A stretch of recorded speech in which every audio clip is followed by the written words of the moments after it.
We should be ready, Chair Parker. That's it. Thank you. Good evening. I'm calling this public meeting to order at 6:03 p.m.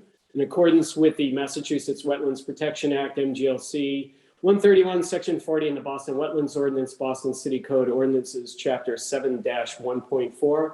The Boston Conservation Commission will hold a virtual public hearing on February 1st, 2023 to review the following projects to determine what conditions, if any, the Commission will impose in order to protect the interests of the public and private water supply, groundwater, prevention of pollution, flood control, prevention of storm damage, protection of fisheries and land containing shellfish, and protection of wildlife habitat. This evening, the Commission will be holding a public hearing, or a series of public hearings, followed by our regular meeting. In accordance with Chapter 107 of the Acts of 2022, we are conducting this meeting online to ensure the public access to the deliberations of the Conservation Commission. The public may access this call through telephone and video conferencing. Additionally, the meeting is being recorded. If you do not wish to be recorded, please turn off your video. Members of the public may have an opportunity to ask questions and provide public comment on applications and discussions. To do so, please raise your hand or type in the chat in the application via the Zoom meeting platform. If you're calling in and cannot use the platform, you can raise your hand by pressing *9 and *6 to unmute yourself. Send your questions to staff via email at cc@boston.gov or via Twitter by tagging the Twitter handle @BostonEnviro and using the hashtag ConComHearing. I'd just like to note that we have a full house this evening, so I would ask project proponents to limit their presentations to 5 minutes, and the commissioners will be just as efficient with their questioning so that we can be out of here well before midnight. For the record, I am Michael Parker, I chair the commission. Could staff please identify themselves? Allison Brizius, Environment Department. Thank you.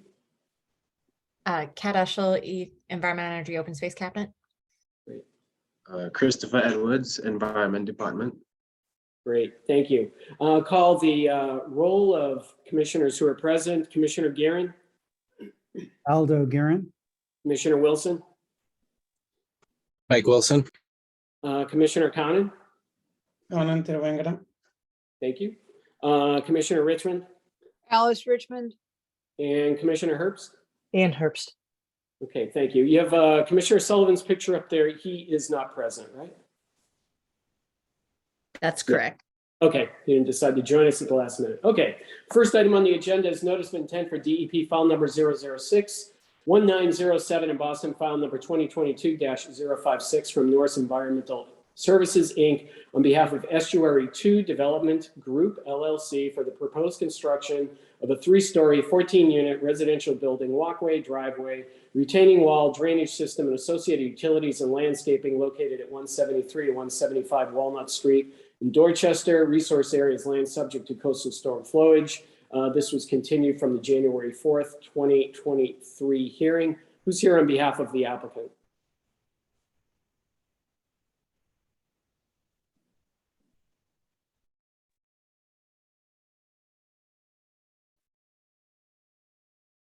Good evening. My name's Maureen Harold from Norris Environmental Services. I am here this evening as well as architect Timothy Johnson,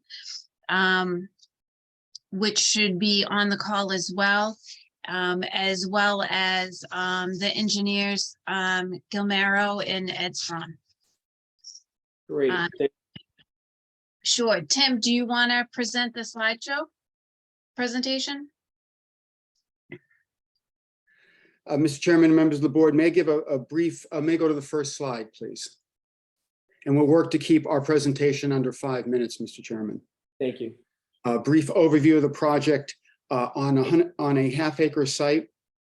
We're proposing to erect a 3-story, 14-unit building with garage at 173-175 Walnut Street. The building will be all electric for heating, cooling, and cooking, no gas hookups, and it will employ a highly reflective roofing to reduce the heat island effect. The proposed building will minimize any damage to the environment. The proposed building utilizes a vast crawl space for over the required compensatory storage of floodwaters. No floodwaters would be deflected to adjacent properties. Lastly, the proposed building will cover 58% of the site. The other 42% will be landscaping and pervious surfaces. 7 existing trees will be removed, 5 will remain, and 10 trees will be planted. I'll first give a quick overview of the architectural changes, and then I'll hand it off to Guillermo at Spruhan Engineering. Next slide, please. This is a site plan showing the half-acre site. North is up in this orientation. We show the main entrance to the building facing Walnut Street on the left, and we have the garage entrance facing the shared driveway on the south side. This shows 1 unit is at the street level, and we have the garage at the rear of the project.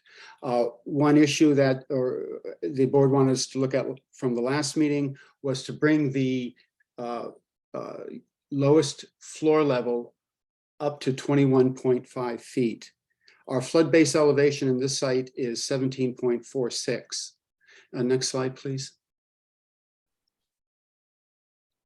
Next slide, please. This shows our landscape plan showing trees which are within the building footprint that will be removed, existing trees to remain, and new trees planted. Next slide, please. Next slide, please. So this is the foundation plan showing the crawl space under the garage and the unit at the lowest level.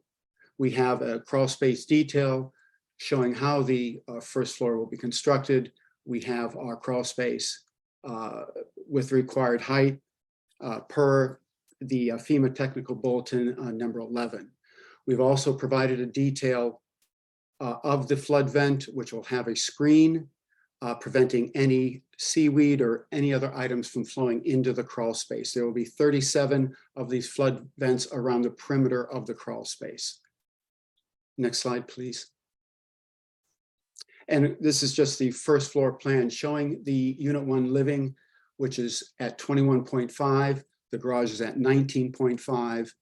And the, as I mentioned earlier, the flood base elevation is at 17.46. This unit will still be handicap accessible. We are providing an interior wheelchair lift. And the last slide, please, for architectural. So this is the building section. The top half of the building, which faces Walnut Street, shows the unit 1 at the front of the building facing Walnut Street has been elevated to 21.5. And that is 2 feet above the garage. One error in this drawing is that the elevation of the crawl space under the unit was supposed to rise with it the additional 2 feet. So we maintain the dimensional requirements of the technical bulletin from FEMA. You can see the vast crawl space underneath the entire building. So unit 1 was raised 2 feet to 21.5, which gives us a freeboard of 4 feet. And all other mechanical units, main connections, et cetera, will also be at or above that 21.5 feet. Guillermo, would you like to briefly explain the engineering revision? Sure. Yeah. Good evening, everyone. Guillermo Beltran here from Spruhan Engineering. The changes made to the civil plan since the last hearing are the following. We raised the living space. Guillermo, sorry to interrupt. Could we go to the engineering plans? Which plan do you want to see, Guillermo? The crawl space plan? The civil plan will be enough. The environmental plan. Yes. The other direction, please. Keep going. Right there. Yeah, that one. Yep. So we raised the living space first floor up to 25.1 to match the architectural plans. We added an overflow pipe for the crawl space at a higher elevation that will be connected to a proposed pump chamber and then to a manhole that will be connected by gravity to the proposed drain main. The proposed pump chamber will have more storage and a baffle wall to prevent solids and organic material to be pumped to the drain main. The stormwater report was also revised to address the DEP comments. Total suspended solid removal calculations have been added, and drawdown time for the infiltration system has also been added. That's it. Those are the changes we made. And that would address any standing water in the crawl space. That's correct. Yeah. Thank you, Guillermo. Thank you. Guillermo, quick question for you. Did you say that the stormwater report has been revised to address DEP comments? That's correct. Yes. Okay. Okay. Anything else, Tim? No, Mr. Chairman. Great, thank you. Allison, do you have anything on this? No, I don't have anything additional. We looked into TB11, as did, I believe, Commissioner Herbst, and it is the most recent on crawl spaces that we were able to find. We also found the allowability of crawl spaces for wet floodproofing conditions in the Coastal Resilience Design Guidelines from the Boston Planning and Development Agency. We are still waiting on final confirmation from ISD, but that would happen during their permit review. Understood. Okay. I know that we got a public comment about an EEA advisory opinion that's been requested. How does that factor into the process here? Thank you, Chair. Yes, there was a request from a resident to seek an advisory opinion regarding MEPA review for the project. Staff consulted with DEP, and DEP confirmed for staff that this is a parallel process to MEPA and should proceed independent of MEPA in this instance. And if anything were to change during the MEPA process, they would need to come back in that instance. But that our processes should not delay for that. Okay, great. Thank you. Commissioner Herbst, I know that you did a lot of work on unearthing the TB11. So if you're ready, I'd grab your comments first, please. Sure, not a lot of, I did take a look at it, though. I'm not clear from the comments. I guess the remaining question I have is that TB11 indicates that the height of the crawl space should not be more than 4 feet. And at least in the last plan, you were at over 6 feet. So I'm wondering if you have changed that. Yes, sir. I don't recall having a crawl space height at 6 feet in the previous iteration of drawings, but we are showing a 4-foot crawl space height to the floor structure. And I just want to make one note of that in that TB11 report. That 4-foot height is somewhat arbitrary. They came to that height so to prevent these crawl spaces from being converted into habitable spaces. Exactly. Yes. So, and I searched the International Building Code on crawl spaces. There is nothing that says how high or how low a crawl space ceiling should be. Habitable space minimum ceiling height is 7 feet. But you're telling me the height is 4 feet. That's really The what height is 4 feet. Okay. Yes, yes. Thank you. Thank you, Chair Park. Okay, great. Thank you. Before we go on, let me do my public participation. As a reminder to members of the public to provide public comment, please raise your hand or type in the chat in the application via the Zoom meeting platform. If you are calling in and cannot use the platform, you can raise your hand by pressing *9 and *6 to unmute yourself. Send your questions to staff via email at cc@boston.gov or via Twitter by tagging the Twitter handle @BostonEnviro and using the hashtag #ConComHearing. Commissioner Richmond, do you have any questions, comments? Yes, thank you. I just want to confirm that DEP has approved this. Maureen? So I sent all the revised material to DEP. I sent a letter addressing each of the comments that's been submitted to the commission as well. My experience with DEP is they don't provide a letter, documentation, or email approving anything. If DEP has any issues or concerns, they appeal the project. If the commission decides to approve the project, they'll put in an appeal. Yeah. Allison, do you have anything to add to that? No, I don't. DEP didn't speak beyond the on that topic around the details of the project beyond the original comments they proposed, just spoke on the MEPA issue. Yeah, and I guess what I'm asking is if they had any further issues, they would make further comments, right? Yes. Yeah, and we haven't seen those. We haven't seen that happen. Okay, thank you. Okay, I have one more question, and that is the description by the engineer about what's going to happen to the water that gets into that crawl space. Could we just hear that one more time, please? Guillermo? Yeah, so the water will be pumped. Will get out from the crawl space by the overflow we're proposing. Then we'll get into the pumping chamber.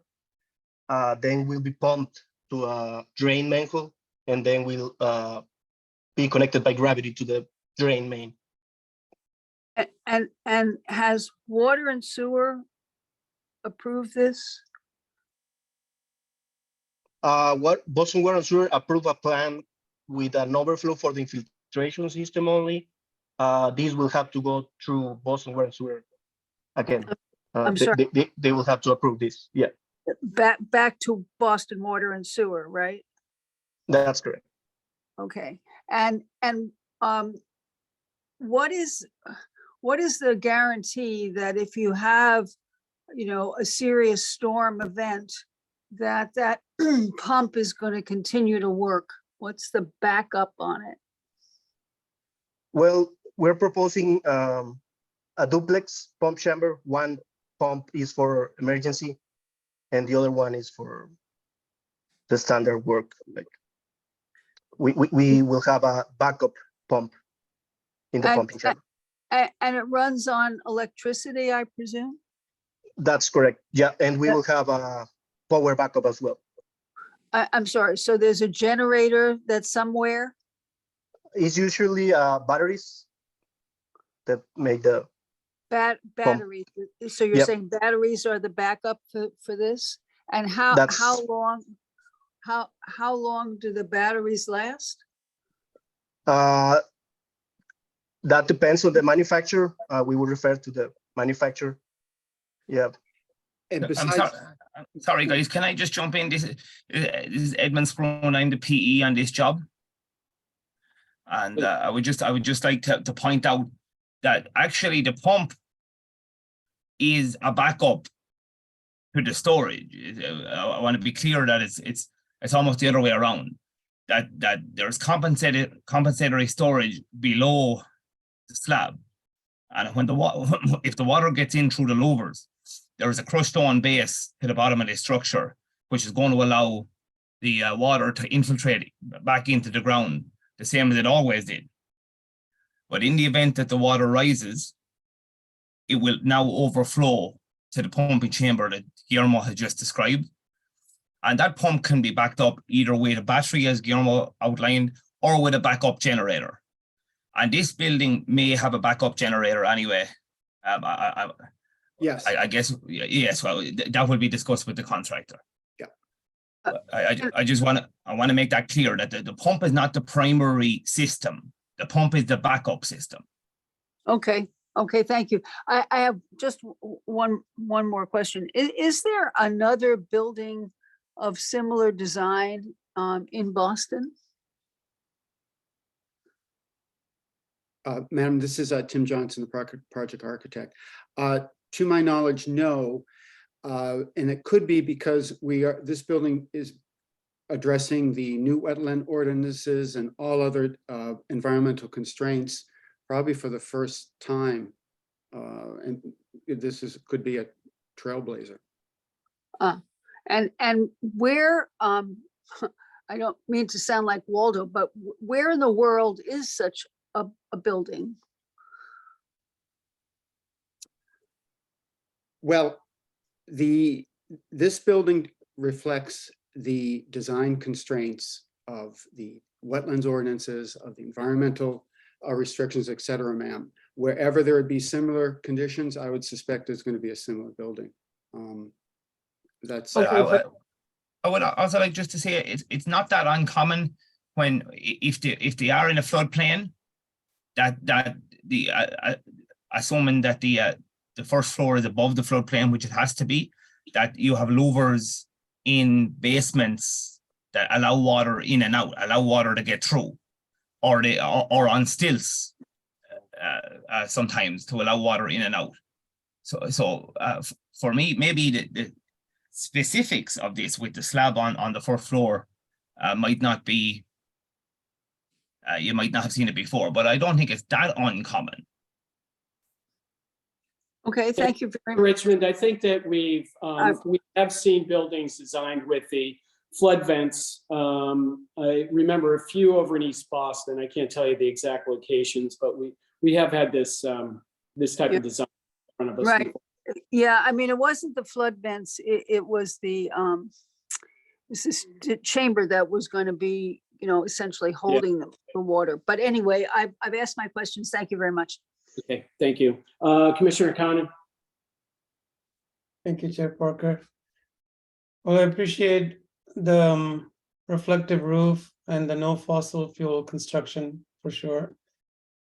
Just given that this is in a very precarious location and Morrissey Boulevard already has demonstrated flooding. And what I mean by precarious is it's not protected from the ocean by a dam or anything. And it's at the mouth of a river, which means you could even see sunny day flooding wherever the catchment area for the river is going to be bringing in water. So it just seems like a pretty precarious location. I'm curious, when you are pumping from the crawl space, where does the water go? Edmund? Sorry, guys, I'm unmuting. It goes into the city drain line. There's a 12-inch city drain main directly outside the property. And what level is that drain at? I mean, I'm not looking at the plan right now. My guess is 3 feet below grade.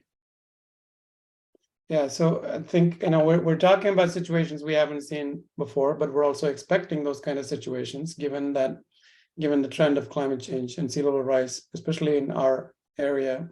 So my concern here is that you'll be trying to pump water, but there'll be nowhere to pump to, given the levels of water all around you. This is a peninsula and at the mouth of a river without protection from the ocean. But that's my only concern. Thank you, Chair Parker. And I think Commissioner Conan, Commissioner Richmond asked the question. Edmund, correct me if I'm wrong, but BWSC is going to have to sign off on. Absolutely, that's correct. This is going to make its way to Boston Water and Sewer. So I assume they're going to make those determinations before they give you the green light. I would hope. Yeah. Well, this is what we did. Yes, and there's also a drain main extension here, so they're going to pay particular attention. We're not just tying into a lateral. The line has to be extended by I'm not sure, 50 feet, something like this. Okay, understood. Okay, thank you. Commissioner Wilson? Thanks, Chair Parker. Yeah, I don't think I have any other comments beyond my fellow commissioners. I mean, I think, you know, I would definitely BWSC sign off on some of the heroics here in terms of infiltration going on at the same time as pumping out to a thing below grade as the water is above grade. But I think to your comment, Commissioner Rich, and there's a couple places where we have done this, and one that's comes to mind that had sort of a similar set of complex engineering features was the plot of land right next to Constitution Beach in East Boston. There was sort of some below grade and elevated features as well. And I think this is consistent with that. I think land use planning wise, it's beyond our scope to comment, but you know, I think as long as BWC is signed off, then I think I'm okay with at least how they're trying to address it. And yeah. Thank you. And thank you for having a better memory than mine. Commissioner Gearin. Yeah, so I was looking at the minutes from the last hearing where this project was discussed and try to see if it if I had asked about this before, but in the landscape plan, as you folks mentioned in your presentation, yes, you're adding 10 trees. The plans say that the new trees will be approved by the Boston Parks Department. I'm the Boston Parks Department representative on the commission, and so I know that we have jurisdiction over street trees in the public way. For this project, on the sides of this building where the new trees are, they're on sides that don't have public ways, at least the way I interpret this plan.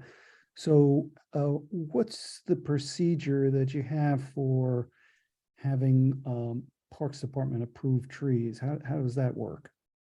Well, Mr. Commissioner, this is Tim Johnson, the project architect. We looked at the Boston Parks approved tree list, and we figured that would be, these are trees that have shown that they can survive in the city under adverse conditions.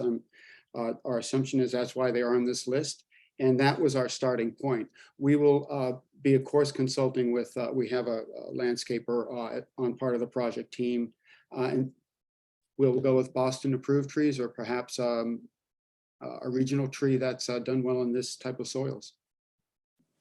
Okay, great. So per this list, okay, you'll choose from the list. My only recommendation then is obviously this is an area subject to coastal storm flowage with salt water seeping in, et cetera. I would recommend you choose trees that can handle the inundation of salt water into the soil. So that's the only comment I have. Thank you. Thank you, sir. Okay. Mr. Johnson, would you be amenable to a special condition in the order that takes note of what Commissioner Gearin just said? Of course, Mr. Chairman. Great, thank you. Okay, time for public commentary, if there is any. Allison or Kat, do you see anyone? Yeah, first we have Maria Lyons. Great. Ms. Lyons? Yep. Hi, thank you for letting me comment. First of all, I take exception to the wording of the proposal at the very beginning where he says this does no harm to the environment, when they're destroying the entire environment of the site. So that was very bothersome to me. As far as trees, there are some beautiful birches, maples. There's a beautiful species red maple, Japanese red maple tree there, as well as a row of burning bushes that will be removed. So, and there are some populations of wildlife that live there, particularly bunnies, but I guess they're not endangered, so they don't count. But anyway, to say it has no harm to the environment is very misleading. They're destroying the environment there. I do also want to point out that in the new wetlands ordinance, it does feature comments such as, saving the open green space that remains around the harbor as, coastal resilient inundation areas. And that's just what this is. It's a very complicated issue. A large part of this parcel is a deep depression that fills with water just during rainstorms. The rainstorm we had the other day, I believe there were some late pictures sent in. They were just sent in this afternoon, so maybe you didn't see them yet. The depression was filled to the brim with water. And that was just rain. During the big storms where we had flooding from the sea, it was completely covering that entire property to probably a depth of a foot. The waves were going by, as well as coming up Walnut Street. I live directly across from the parcel, so we saw all this. I don't think the developers are really realistically dealing with how much water is going to come up into this space. I sent some flood maps done by Mr. Sullivan and Boston Water and Sewer for you to see. what happens now and what's happening in the future is only going to get worse. We're basically in the deep red area, which is over 2 feet of flooding. As far as the crawl space, I still don't really understand what they're doing there. If they're filling in the depression with gravel, that decreases the amount of water that can go in there, for one thing. And as far as pumping it out, the excess, pumping it out to where? During storms around here, you get water coming down the river and into the harbor, into our peninsula, like Conan was saying. And there is no place for the water to drain out. If it goes into the stormwater pipe, the stormwater pipes close during high tides and storms. So everything in those pipes backs up into the streets, and we see it all the time. If it's going to go into the Seward pipe, well, I'm right across from that property, and I don't want it backing up into my house. So I don't know what's going on there. But please, you need to not just look at this piece of property. You need to look at everything around it. What's going on in our streets? What's going on getting in and out of the port? There's only 2 ways in and out, and they're already being shut off during storms. We can't get in and out. It doesn't even make any sense to be adding more people living in this area. This particular property is serving as an inundation place for the water to go, protecting Walnut Street, protecting the houses around it, protecting the existing estuary condos that are right beside it. I'm sorry, I just don't think that their plan is adequate enough, because they're not realistically looking at the amount of water that's going to be going in, and that's only going to keep increasing into the future. We are already at the 2030 level. We're not waiting for that. We're already there. So we need to look at the 2050 and the 2070. That's only a little over 50 years from now. It's not a long way off. So please take your time on this, be very diligent on this, because there are some serious issues here. And like you said, this is something that maybe hasn't been done before. So you need to consider the right thing to do. And maybe the right thing to do is there's no build there. Thank you very much. Thank you. I think Mr. Roach is next. Mr. Chairman, may I respond to that with one comment? Sure. Yes, this building conforms the calculations for engineering and architecture with the 2070 anticipated flood levels. Thank you. Okay, thank you. Mr. Roach?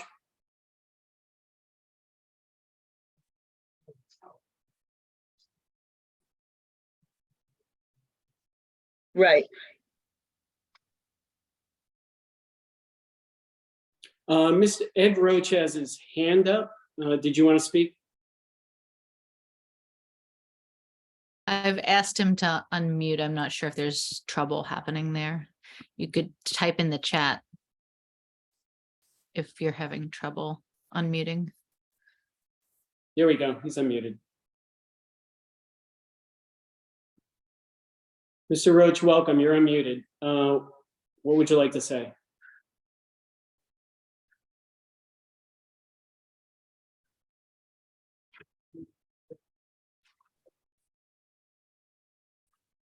Mr. Roach, it appears that you're still muted.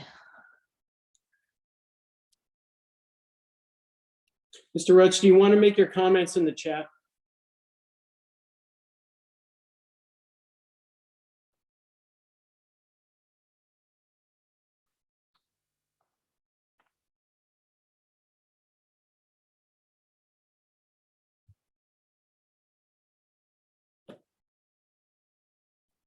It looks like Mr. Roach is unmuted. We're just not hearing. He is, yeah. If it is helpful, commissioners, there is a comment letter from Mr. Roach in your file. Oh, Was there earlier today as well? I don't know if it is the same comment or not. okay. It seems that there is a technical issue on that side. So, Mr. Roach, we have your comment letter and we've reviewed it.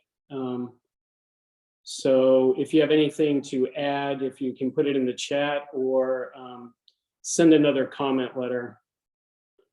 But with that, I think we have to move on. Okay. So thank you for the testimony. Thanks to the development team for their presentation. With that, I would entertain a motion to close the hearing with the addition of a special condition that the selection of tree species will be tolerant of brackish or saltwater. So moved. We have a second.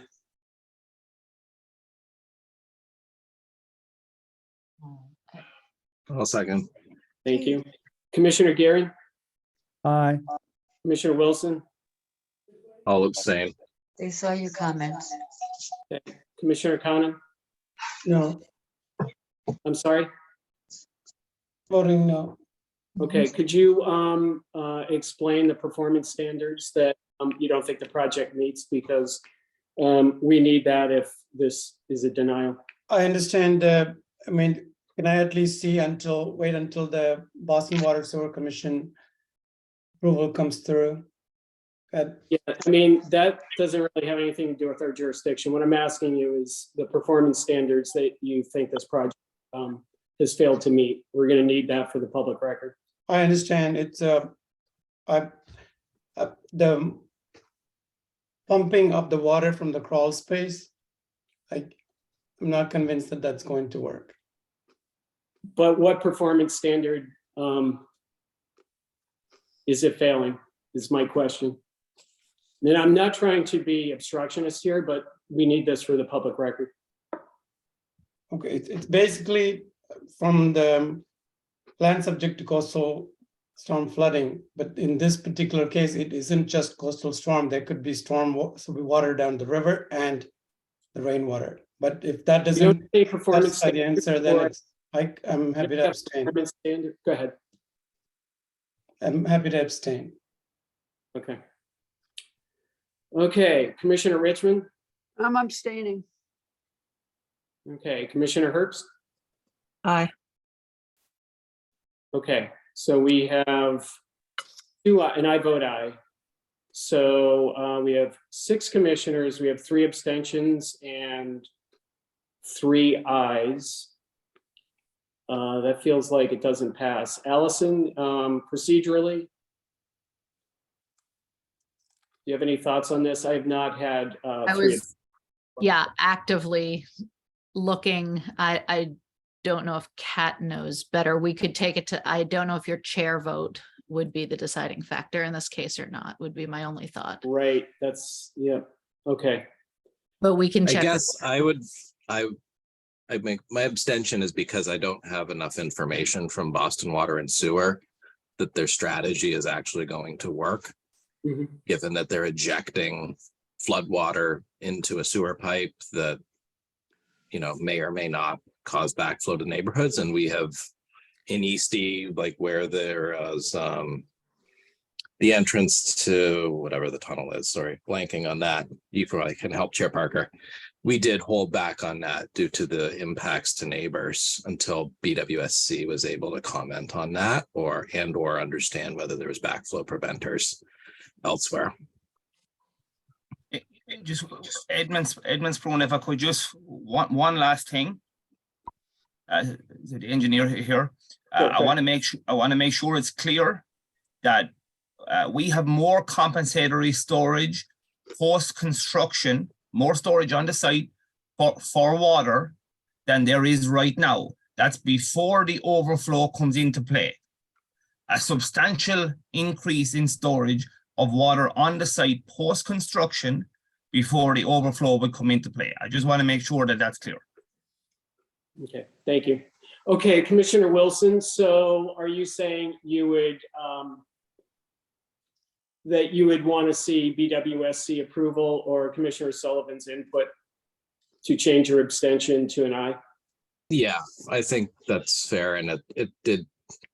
I mean, I understand you're providing more compensatory storage, but we are talking about a harbor and a river. So that's Okay, sort fair of enough. a moot point. And I think the impact to neighbors, I don't think has been sufficiently resolved, and BWSC can help effectuate that conversation and or provide professional guidance on whether that is how that part of the system does indeed work. Okay. And as usual, Chair Parker, Yeah, Commissioner Wilson Ritchie, has said it better than I could. okay, thank you. Allison, were you able to figure out if my vote in that matter moves this? I found some to that, but nothing with clarity because of the quorum question. Right. Got it. I think we're gonna have to check with legal. It Okay. sounds to me like a vote to, I don't know if we can get there procedurally, but like a vote to continue would probably Yeah. carry if it were offered. I get it, yes. So with that, I'd entertain a motion to continue the hearing. So moved. Second, Commissioner Gearon, Aye. Commissioner Wilson, Aye. okay, Commissioner Conan, Aye. Commissioner Richmond, aye. Commissioner Herbst, Aye. and I vote aye.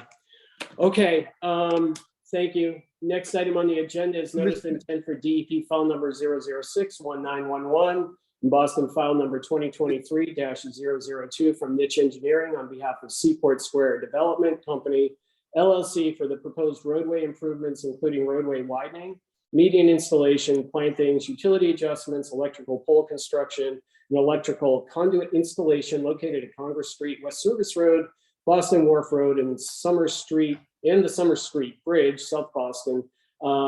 Resource areas land subject to coastal storm flowage. Who's here on behalf of the applicant? Hi, my name is Dan Sullivan. I'm with WS Development. Okay, we've seen you before, correct? 2 weeks ago, yes. Okay, as far as your presentation, if you could just go over, I think we gave you some homework, and if you You could did. And I go over brought, those. I brought some friends. So, so WS has been building the Seaport neighborhood for a few years. In connection with that work, we're taking on reconstruction of several public streets. John Schmid with Niche presented those streets at the last hearing. That's Boston Wharf Road, West Service, Congress Street, and the Summer Street Bridge. There were some questions about the trees being proposed in the Congress Street median. So Karen Tamir with James Corner Field Operations is here today to present a high-level overview of the Seaport tree landscape design, and then specifically the changes we're proposing to the trees in the median. Hi, Great, everyone. Thank you. And I remember now, Commissioner Wilson, this was your request, correct? Correct. Yeah, it was a street tree marathon last session. Yep. Thank you. Okay, go ahead, Karen. Hi, everyone. Karen Tamir, James Corner Field Operations. Next, I'll try to be brief because I know this is running late. So WS has commissioned Bartlett tree experts to run evaluation on street trees within the district to assess how the trees are faring within the district at large. You could see on this small area, there are various designations from good to dead. And so the primary findings that adversely were found to affect street trees in the area were dog waste and urine, the salt and the icing in winter, lack of moisture from lack of irrigation, low soil volume within some of the pits, low organic matter, and lack of access of aeration into some of these tree pits. Next. So as part of trying to, remediate some of these blocks, there have been already a number of blocks that we've removed dead trees, poor trees, increased soil volumes, and replaced trees, about 25 to date. Those are just street trees. This plan shows the entire project tree plan. So there are more than just those blocks. What's designated here in dashed black line are future ones that are blocks that are being in construction now, or added into construction, or in the plans now, and are about to be put into place. So you could see that there are, many trees, additional trees that are being also planted, additional to the 25, 16 are being currently installed. And of course, you could see the tree canopy as a kind of a design. We're looking at really a wide diversity of species throughout. And of course, the ones that enhance the kind of the design intent of the development. Move on. We can come back to this if we need to. So coming here in front of you for Congress Street median here. Previously, we had the green ash, and we are proposing to replace it with swamp white oak. We have 11 trees here. The swamp white oak is a great tree. Obviously, it's a drought tolerant. It's wet feet tolerant. It's somewhat salt tolerant. So we think it would do great here. We also have it at the Seaport Boulevard median, and it's doing really great. I think the next slide, if you want to move on, might show. So this is the tree species, the form. It's a good street tree. It's also on the Boston Street list. It can be limbed high, so that's important for street trees. Move on. I think we have, okay, so we have the soil volumes here. We are able to increase the soil volume from what was the minimum recommended, which was 800 cubic feet to 1,000 cubic feet per tree in aggregate. So we know that the soil volume here will be good. We do have a soil scientist that looks at these plans and sections and specifications. So they've approved this as well. Move on.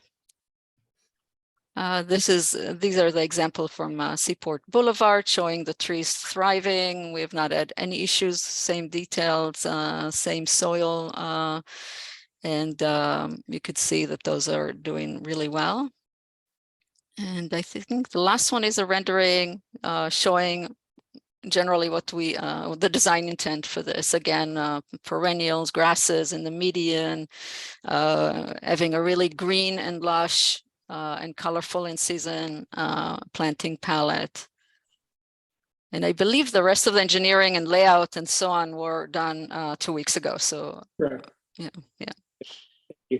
Okay, before we go, I'll go to Commissioner Wilson first.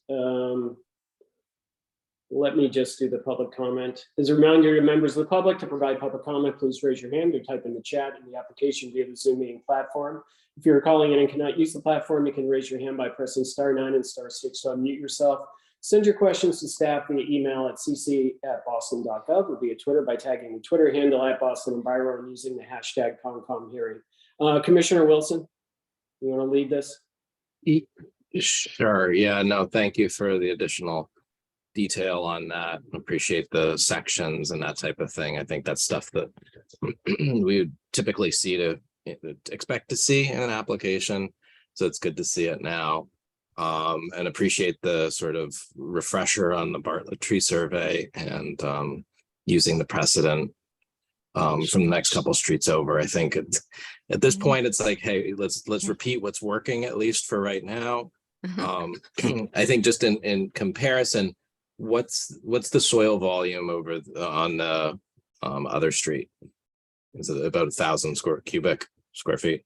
On the boulevards, yes. The other streets, it really varies because of the existing conditions. But yes, we are on other streets that we are repairing now. There'll be soil trenches, they'll be done. And if not, there are other ways that we are approaching it. Some pits will have curbs, so salt will not get into the soil. There are various ways. We also have little relieving stations for pets and trying to really do whatever we can to improve and make sure that these endure the test of time and stay for a long time. Yeah, no, fair enough. And yeah, it's a high conflict environment over there in terms of everybody trying to use the little bits of green space that everybody needs. I guess the only other thing in terms of swamp white oak for its rooting structure, I know they can they turn into big trees, right? And I was just curious in terms of like relative to where the utilities are in that street. I was trying to pull up the diagram, but it's all pixelated. Just in terms of like, you know, what the throw looks like from them versus say a more of a tap rooting tree. Yeah, I think that the roots, the majority of the roots will survive within the first 18 inches, and they will use whatever they can first before they go, you know, any further. So exact layout of the utilities, I don't recall off the top. I don't know if there is a diagram here that can show it, but I don't believe that we are in conflict with the with the utilities. I think we've coordinated that pretty heavily. Excuse me. Dan, correct Okay. me if I'm wrong. No, that would be my only concern, is that it's a bit of a narrow stretch of street there, and then the other street that the precedent is planted on was sort of a more highly engineered situation. Yeah. So, but I think as far as the species goes, which was the main concern, and sort of the, you know, it was rationalized with what you got as had learned elsewhere from the Seaport prior experience. I think this all makes sense. Great, thank you. Karen, did I hear you right? And we have this raging debate with the street trees outside of where I live here, that dog urine is detrimental to the trees. Yeah, over time, it definitely impacts them. There are ways, if it's irrigated and flushed pretty frequently, that helps. But yes. Yeah, that's my job every morning, watering season. But anyways, okay. Commissioner Gearan, what do you have?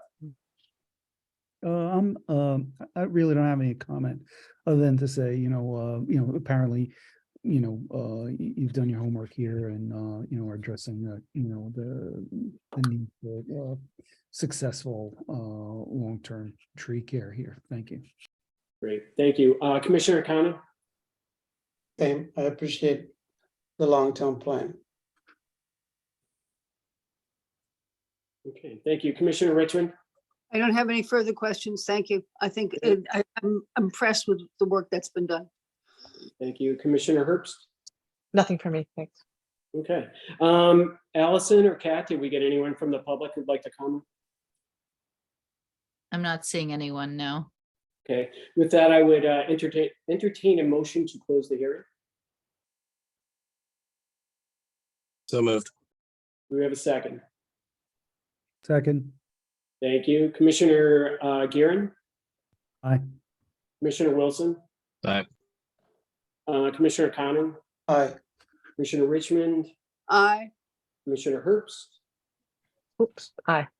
Thank you. And I vote aye. That carries 6-0.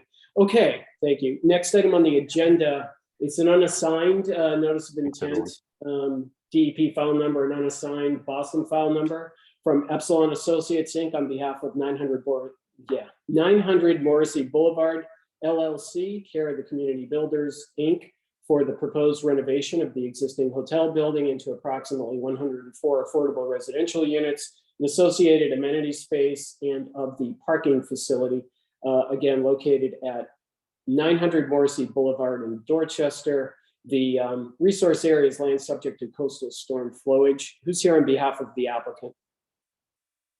Good evening, Mr. Chair. Alyssa Jacobs with Epsilon Associates.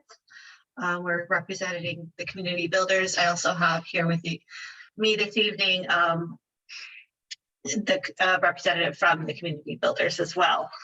So I'll be presenting this project. Next slide, please. Yeah, and Alyssa, just before you go on, just you haven't received a DEP file number yet. We have not received a DEP file number, and DEP Nero does not accept resubmittals electronically. So we've resent another hard copy, and we should hopefully resolve that issue prior to the next meeting. Okay, because I was going to say, the drill. We're going to have to continue it without. Yes, yep. Okay, great. Thank you. Familiar with that challenge. Okay, so the project site is located at off Morrissey Boulevard, entirely within land subject to coastal storm flowage, as detailed in this the outline in yellow. Next slide, please. It's a previously developed site. There is currently a hotel on site and parking lot looking to convert this to residential units. So the current your floodplain elevation is 15.46 Boston City base with a calculated sea level rise base flood of 19.5 Boston City base. Next slide, please. The proposed conditions, the building looks very similar, but converted to residential use. And there's also proposed reconstruction of the parking lot with a significant reduction in impervious surface, an increase in green space, an increase in landscaping. Next slide, please. So the proposed work includes that conversion to residential units. The parking lot is the primary focus of the presentation this evening, with a reduction of impervious area by 12,600 square feet, which is a significant portion of the project site, 22% of the project site. There's no proposed changes in grade of the site, just with those landscaping improvements, and access to the site will be blocked from Morrissey Boulevard and moved to Conley Street only. Right now, you can currently access the site from both streets. As we are in the floodplain, there'll be appropriate construction period, erosion and sediment control measures. All the residential units have been designed to be above the sea level rise and design flood elevation. So as you recall, that is at 19.5 feet. The proposed elevation is starting at 21.5 feet. There'll be a reduction in stormwater runoff and an increase in infiltration due to that increase in landscaping. And there'll be both dry and wet flood proofing methodologies implemented on the building, whether it's a physical flood barrier or other means and methods to protect the building from flood events. Next slide, please. So this is just a site plan showing the existing conditions, and it's all impervious surface. And I'd like to just go to a couple slides ahead. There's a tree removal plan. If you look, it gets slide 11 or 12.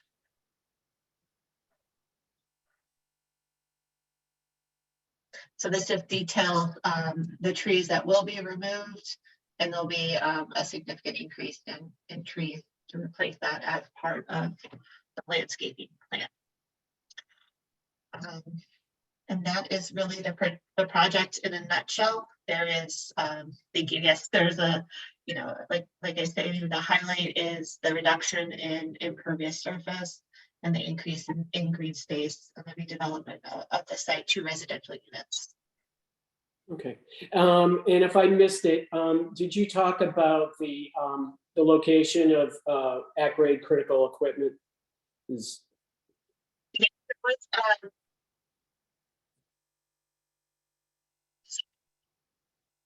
don't believe there is any at-grade critical equipment on the exterior.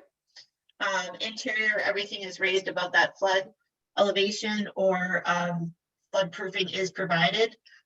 So there's flood proofing provided at the stairwells on the exterior, and then deployable barriers around the remaining of the building.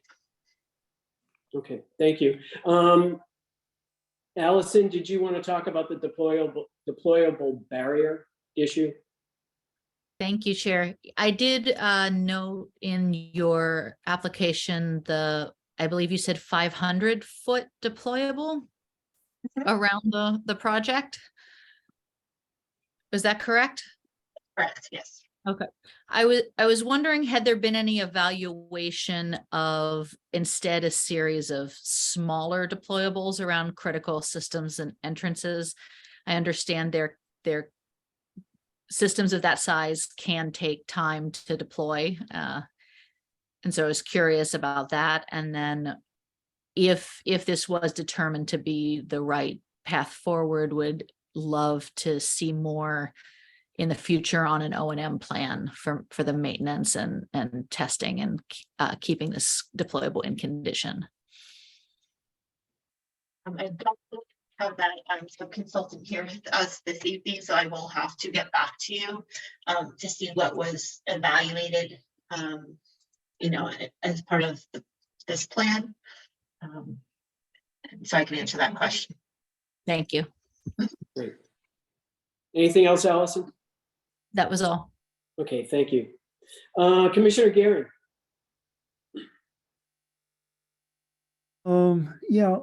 Could you explain more about the new trees that'll be planted and what kind of trees they will be and how they'll be able to handle the coastal storm flowage events? Sure. The trees that were selected for their hardiness. So as you can see, the majority of the trees are native cultivars. If there is, it's so red maple, is similar to the swamp lake oak discussed previously, can get its feet wet and survive.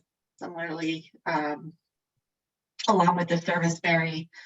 So many of these trees were selected for their hardiness and their ability to withstand fluctuating conditions.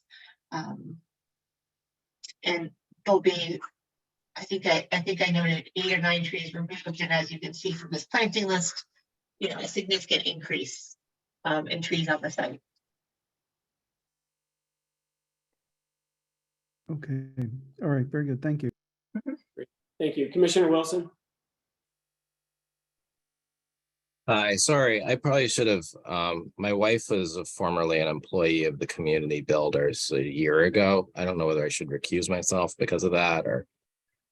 If she's not working for them anymore, and so there's no financial benefit coming to your family, in this case via paycheck, I do not think you need to recuse yourself. Okay, all right. Well, in that case, yeah, no, I don't have any further questions than Commissioner Guerin did, but I just wanted to make sure I didn't need to recuse myself. So thank you. Thank you. Commissioner Conan, before I go to you, I'm just going to mention to members of the public to provide public comment. Please raise your hand or type in the chat in the application via the Zoom meeting platform. If you're calling in and cannot use the platform, you can raise your hand by pressing *9 and *6 to unmute yourself. Send your questions to staff via email at cc@boston.gov or via Twitter by tagging the Twitter handle @BostonEnviro and using the hashtag ConComHearing. Okay, Commissioner Conan, what do you have? Thank you, Chair Parker. I see the flood images in the PDF, appreciate that. Was there any record of that 2018 flooding in this space that you're aware of, that you have access to? Not that I'm aware of or have access to, but I can find out. So in general, though, Chair Parker, this would be a good resource to have, and I'm not sure where to look for that flooding images because that's real data as opposed to model-based data that we could look at that would give us good information to make decisions on. Okay. Anything else? No, thanks. Thank you. Commissioner Richmond? I don't have any questions. Thank you. Commissioner Herbst? Nothing for me. I appreciate the decrease in impervious surface. Yeah. Okay. Allison, anybody from the public? Checking, I know, yes, we have Mr. Lyons. Okay.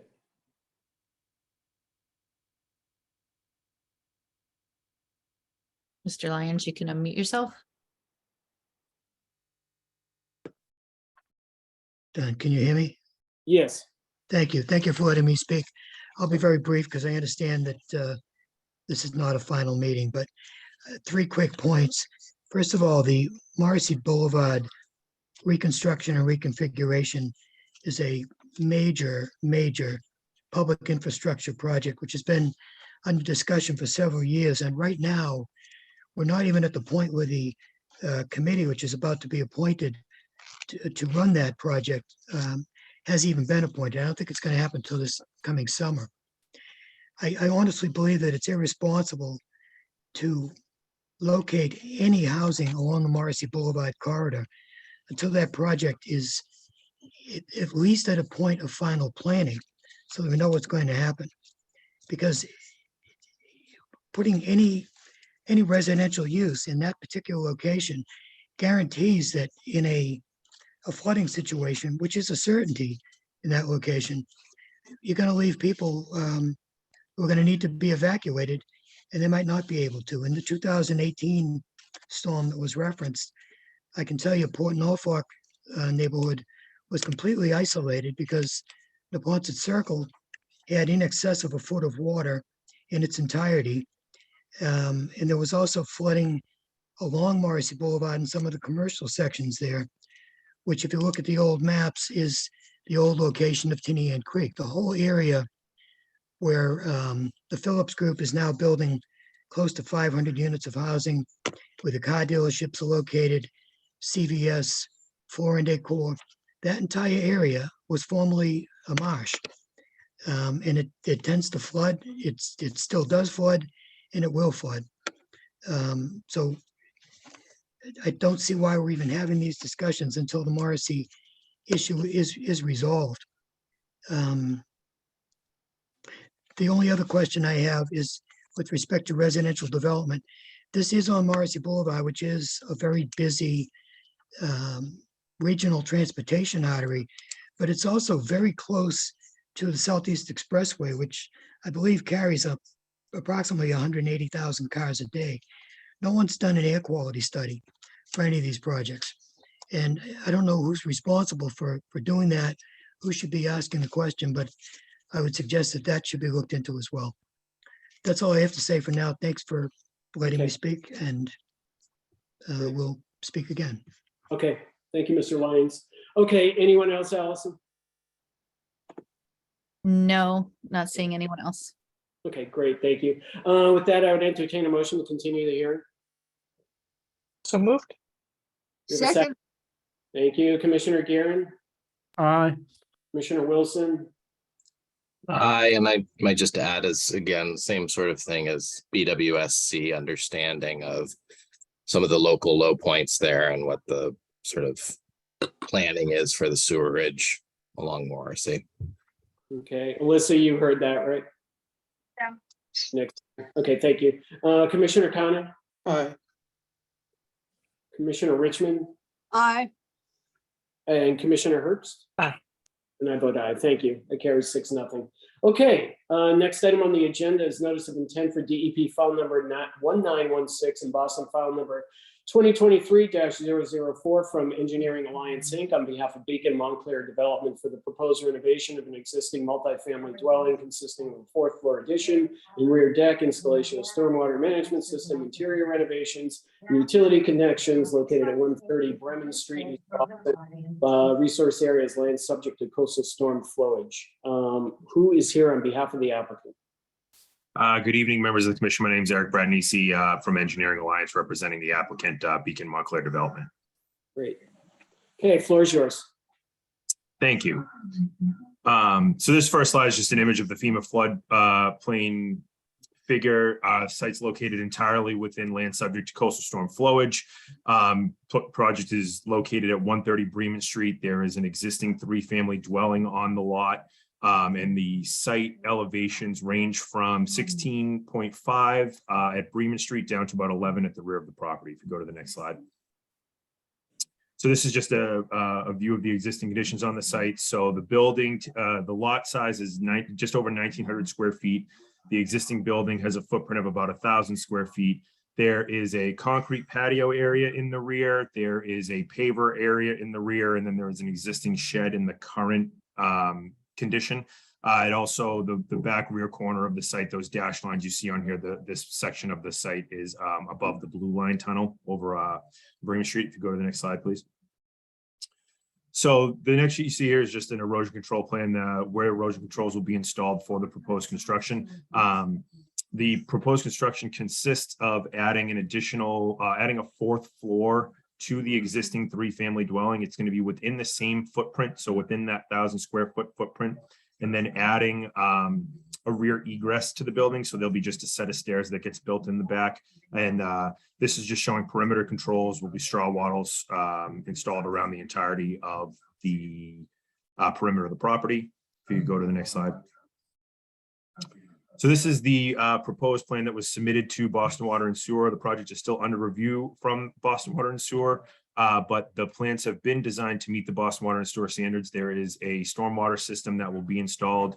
That's that rectangle behind the building there. A new subsurface infiltration facility will be there that will capture runoff from the rooftop, and it has been designed to meet the 1-inch requirement for the Boston Water and Sewer standard. This system will also be equipped with an emergency overflow. So there'll be a pipe that comes out of that system to a pump in the basement of the building. That pump system would then, again, emergency overflow. So when that system in the back fills up, it would drain to this pump. The pump would pump out to the combined source system in Bremen Street. There will be a backflow valve on that pipe as well. So anything from the sewer would not get backed up into that particular system. There will also be a reduction in impervious area. So the existing shed will be removed, the existing concrete area will be removed, and the existing paver area will all be removed, and it will all be planted with grass at the rear. So there is a net reduction in impervious area of about 30 square feet. If you could go to the next slide. So this is just an aerial view of the site. Just to give some idea, so that red line in the back there is the backyard area. I had some discussion with Allison. There was some concern about any removal of trees or any removal of vegetation in the back. As you can see on this image here, it does look like there is some vegetation in the rear here. The majority of the site, if you go to the next slide, there is no vegetation back here. What you see in that aerial is just some overgrowth that has occurred over the last couple of years when the area surrounding has been abandoned. It hasn't been in use. So there's just some overgrowth. All that will be removed. And again, the back area will be planted entirely with grass so that it's usable open space for the 4 units in the building. As far as land subject to coastal storm flowage is related to the project, the existing building has a current first floor elevation of 19.68, and the city flood hazard elevation for the floodplain is 19.5. So the first floor is above that flood hazard elevation established by the city. The 100-year floodplain from FEMA is elevation 1645. So that first livable floor space is about a little over 3 feet over the 100-year floodplain. It's about 3 inches above the special flood hazard elevation established by the city, and that will be maintained. So the scope of the project is to add the 4th floor addition, is to add the stormwater system, and is to renovate the interior of the existing 3-family dwelling so that there will be 4 livable units as opposed to the 3 currently. And I think that kind of sums up the whole project. If you guys have any questions, I'm happy to answer them. Okay, great. Thank you. Allison, do you have anything on this? Only one question on the climate change resiliency checklist. You, I believe, indicated that there was a subgrade level. Is that a basement? What is? So there is an existing basement down there currently in the building that has a kitchen and some livable space. That's all going to be removed, and it's just going to be storage area. Okay. So mechanicals down there? Nope. All mechanicals will be located on the first floor above. Great. Thank you very much. Yeah. Good. Thank you, Allison. Just want to remind members of the public to provide public comment. Please raise your hand or type in the chat in the application via the Zoom meeting platform. If you're calling in and cannot use the platform, you can raise your hand by pressing *9 and *6 to unmute yourself. Send your questions to staff via email at cc@boston.gov or via Twitter by tagging Twitter handle @BostonEnviro and using the hashtag ConcomHearing. Commissioner Guerin, do you have anything? Yeah, so the only vegetation then is that moss growing on the pavers, is that correct? That is correct. Actually, the very last slide here, so you can see from the neighboring properties, there's some overgrowth that is coming over the existing fences there. All that overgrown vegetation will be removed, and the area in the back will be planted with salt tolerant grass. Great. So, I see the shed there, and it's the obvious place if you have some grass for something. I mean, I don't know if they'll be using gasoline powered mower or a string trimmer or something. Just a suggestion that they, put any of that equipment, gas tanks, etc., high enough up that somehow that in case of any flood, it wouldn't be a good idea to have gasoline, etc., in the flood waters. Sure, understood. Yeah. That shed will also be removed, actually. So that's going to be grassed area as well. But yeah, we can, if there's something, we can make sure that, with all the mechanicals, everything will be stored upstairs. All right, great. Thank you. Great, thank you. Commissioner Wilson? Yeah, no further questions. Thank you. Thank you. Commissioner Conan? Would you consider planting any salt tolerant dwarf trees there as well in the back? So currently the space is only 500 square feet, so it was intended to be used as like a usable open space for the area. But it's something that I'm happy to take back to the developer if it's something you'd like to have looked at. Thank you. Okay, thank you. Commissioner Richmond? I don't have any questions. Thank you. Thank you. Commissioner Herbst? No questions. Okay. Anyone from the public, Allison? No comments that I can see. Okay. So with that, I'd entertain a motion to close the hearing. So moved. You have a second? Second. Okay, thank you. Commissioner Guerin? Aye. Commissioner Wilson? Aye. Commissioner Conan? Aye. Commissioner Richmond? Aye. Commissioner Herbst? Aye. And I vote aye. That carries 6-0. Okay, thank you. Next Thank you. item on the agenda, you're welcome. Notice of intent for DEP file number 0061918 and Boston file number 2023-005 from TRC Environmental Corporation on behalf of Thompson Island Outward Bound Education Center of Boston for the proposed replacement and partial relocation of the previously existing pile held float and existing piles on Thompson Island, located at Thompson Island, Boston. The resource areas are land subject to coastal storm flowage and land under the ocean. Who's here on behalf of the applicant? Hello, Heidi Fisher from TRC representing Thompson Island Outward Bound. Great. Floor is all yours. Okay, thank you very much, Mr. Chairman, Commissioners. Like I said, representing Thompson Island Outward Bound, just to give a slight introduction to the organization. Thompson Island Outward Bound is a nonprofit out of Boston that provides regular scientific programming out on Thompson Island to Boston area school children. We recently did the dock replacement project at their Boston location in South Boston in order to replace the dock that's there. This next stage now is to replace the float that's held on Thompson Island. Next slide, please. So like I said, this is just a short introduction to the organization, but we can just skip over this in terms of time, but just wanted to reiterate that the program that is offered it's a nonprofit organization, and the main purpose of the organization is to bring students out to the island. So this is just a short summary of the components of the project. So existing at the island is a pile held float that's held in place by 6 piles that are existing. The scope of our project is that we are going to replace the float that is existing, and that we are going to move one of the existing piles to a new location that is within the same footprint. And the purpose of this is because the new float is going to be a smaller design. So this will accommodate the new design. And next slide, please. So these are just photos of what is existing currently. As you can see, the float is no longer in place. Recently, Thompson Island removed the float because there was a hazard of the float actually sinking. So for safety purposes, the float was recently removed. But as you can see, the piles are all in place. If you're looking at the picture on the left-hand side, looking out towards the harbor, the pile that is on the right-hand side facing us, that is going to be the pile that will be relocated in line with the other piles that are running parallel to the timber pier that we are looking at. And the picture on the right-hand side is looking out, looking back towards the island. Next slide, please.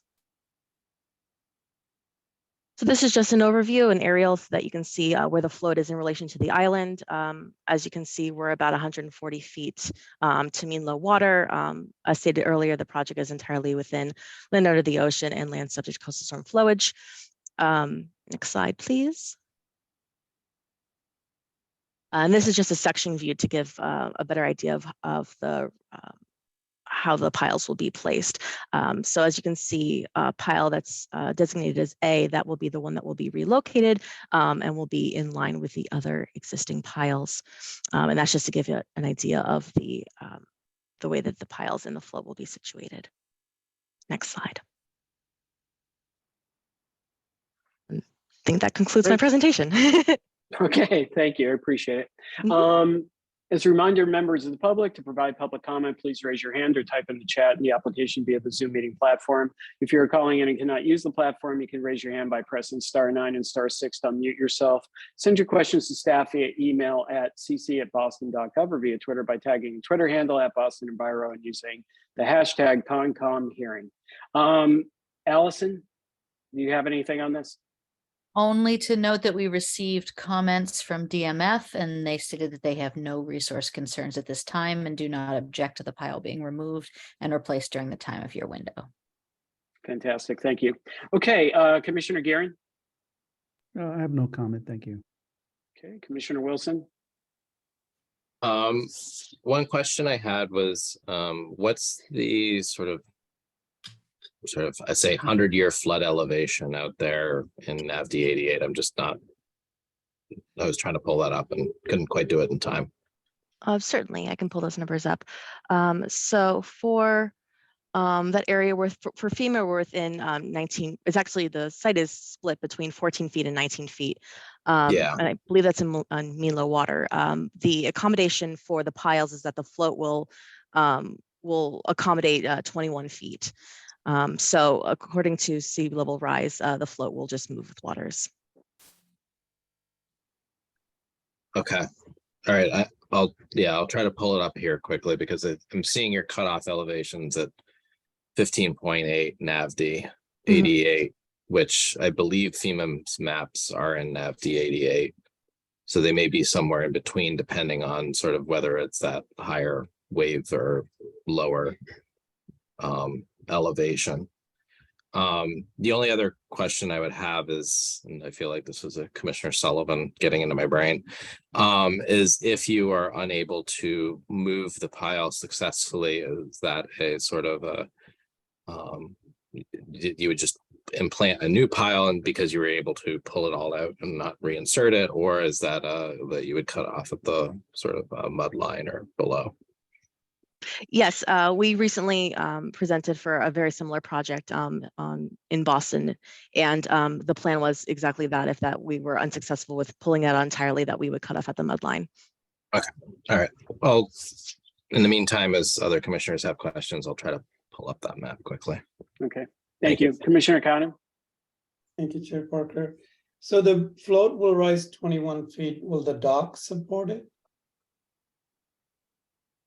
So in terms of the dock, could you clarify for me? I'm sorry. The dock itself, how prepared is it for the future flood levels?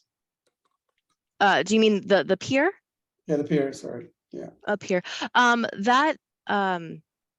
The pier has been in place for some time. It's a timber pier. I am not certain in terms of how that will do with sea level rise. That's not within the scope of our project. I understand. So the float is going to be tied to the pier though, right? The float will be tied to the piles. To the piles. Mm-hmm. So it will not depend on the pier. Correct. Great, thank you. Okay, thank you. Commissioner Richmond. I don't have any questions. Thank you. Thank you. Commissioner Herbst. No questions. Thank you. Allison, anybody from the public raise their hand? I'm not seeing any comments. Okay, Commissioner Wilson, anything else? Nah, sorry, I'm slow on my maps here. I'm running into issues with that the city of Boston does go all the way to Thompson Island, but the maps I'm used to pulling up cut off at the sort of mainland portion. Yeah. No, I guess the only condition I would place upon it is that the cutoff elevations are at the equivalent cutoff elevations that we've approved in the past that are, you know, at the 100-year flood level, given the, like, whatever it is, the central artery and tunnel modeling that was done by Woods Hole a few years ago, as Okay, opposed to fantastic. Then- because it's then I'll let it's you- a hydrodynamic model. Okay, then I'll let you make the motion with that condition. And Alyssa, is that condition fine with you?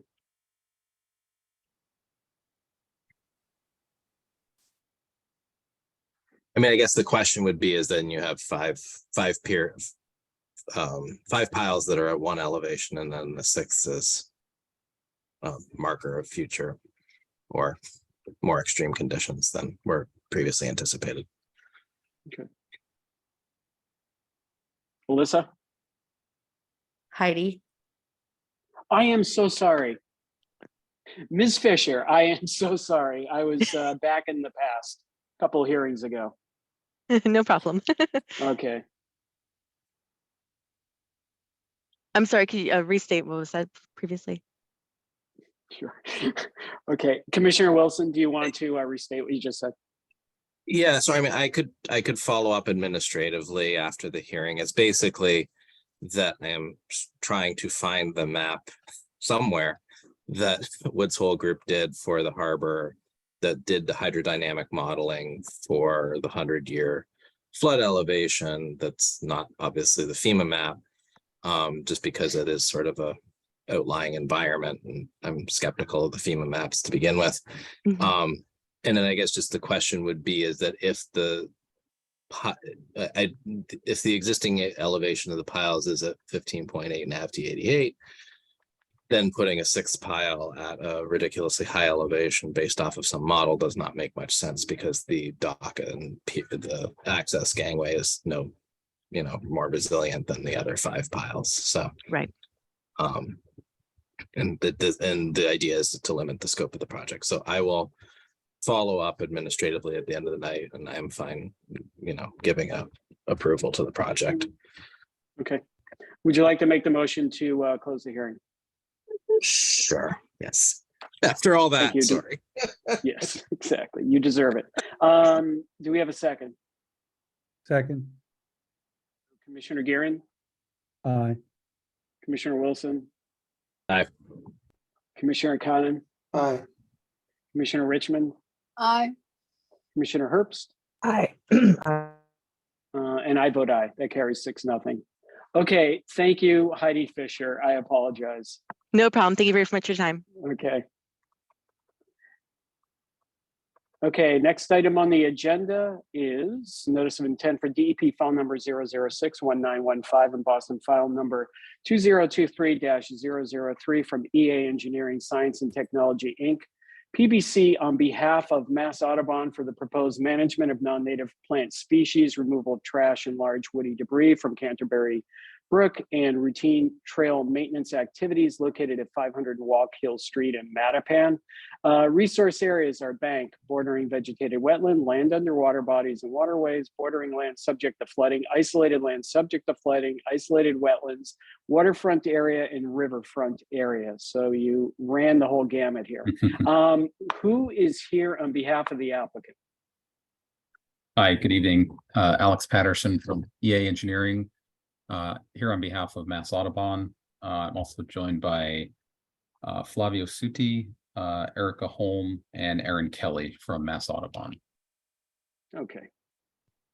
And I understand that this work is an extension. You've been doing this for a while. You received an order of conditions for this work. I don't know, 6 years ago, we had a order of conditions extended for another 3 years. Is that correct? That is correct. So it's not an extension of a current order of conditions. It's a new NOI for a new order of conditions, but it is functionally an extension of the same work that was approved originally in 2016 and then extended through 2022. Fantastic. Okay, thank you. Go ahead. Thanks very much. So as many of you likely know, Mass Audubon's Boston Nature Center is a 67-acre wildlife sanctuary located in Mattapan on the former grounds of the Boston State Hospital. There's about 2 miles of walking trails that provide public access through the site, across forests and wetlands. And the Nature Center on the property provides a diverse array of community engagement and environmental education opportunities. There's extensive wetlands at the site, as Chair Parker mentioned and displayed on the slide that we're viewing now. Primarily among these are Canterbury Brook, which flows from east to west through sort of the northern portion of the site. That has a large cattail marsh associated with it on the south side of the brook, as well as some other areas of forested wetland. And then also some significant areas of wetlands in the western portion of the property and also in sort of the southeast along the property line as well. Next slide, please. So, oh, I believe that's the wrong direction. There we go. Thank you. So as Chair Parker mentioned, the project includes management of invasive plant species at Boston Nature Center, which was approved by the Commission in 2016 and again in 2021. There's also 2 other components to the project that Mass Audubon's included in this NOI, and those are the removal of trash and debris from Canterbury Brook, as well as just routine trail maintenance throughout the sanctuary. So I'll sort of provide a brief overview of each of those 3 aspects of the project. So first, starting with the invasives management, again, this is a continuation of an ongoing program. And, you know, given the extensive history of disturbance of the land at the site and sort of the array of different habitat types that are present. Today, there are a number of invasive plant species that are found at Boston Nature Center.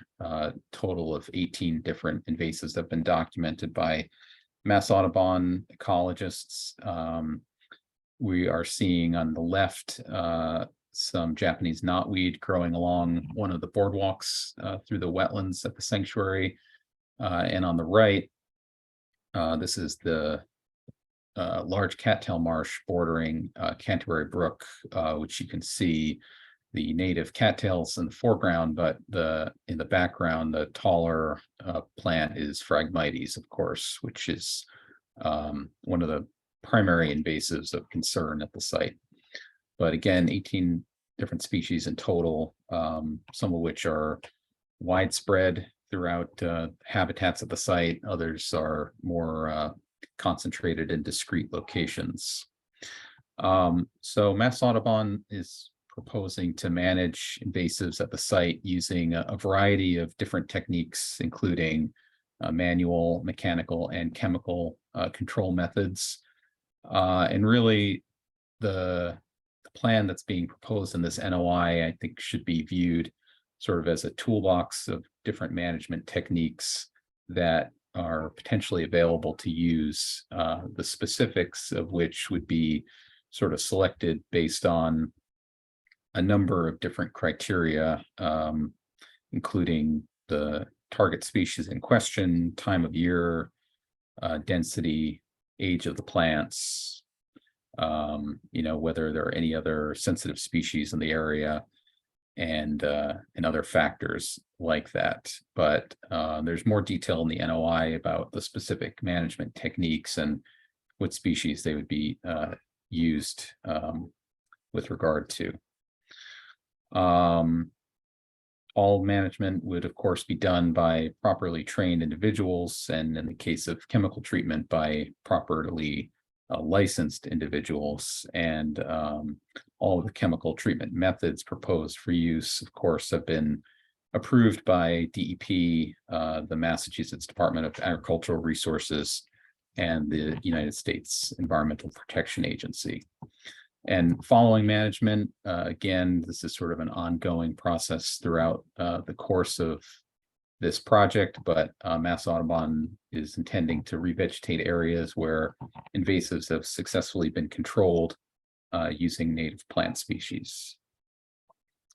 And the last thing I'll just say about the invasives management aspect of the project is just, you know, this is a long-term proposition. Mass Audubon is committed to being a good steward of the environment at this site and throughout their network of 40,000 acre network of wildlife sanctuaries throughout the Commonwealth. And as a reflection of that, we are requesting that the Commission consider issuing a 5-year order of conditions for the project, just given the extent of invasives management at the site that will be needed in the long term.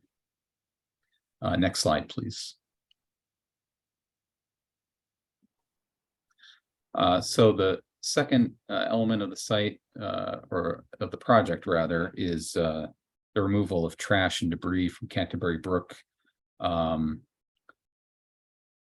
Basically, there is just on a regular basis a large amount of trash, specifically plastic bottles and other floating debris that ends up in the brook that due to the presence of a culvert and also the fact that there's also a lot of woody debris in the brook ends up sort of getting clogged and often sort of washes out into the adjacent BVW areas during rain events. So this aspect of the project includes removing trash from the brook by hand.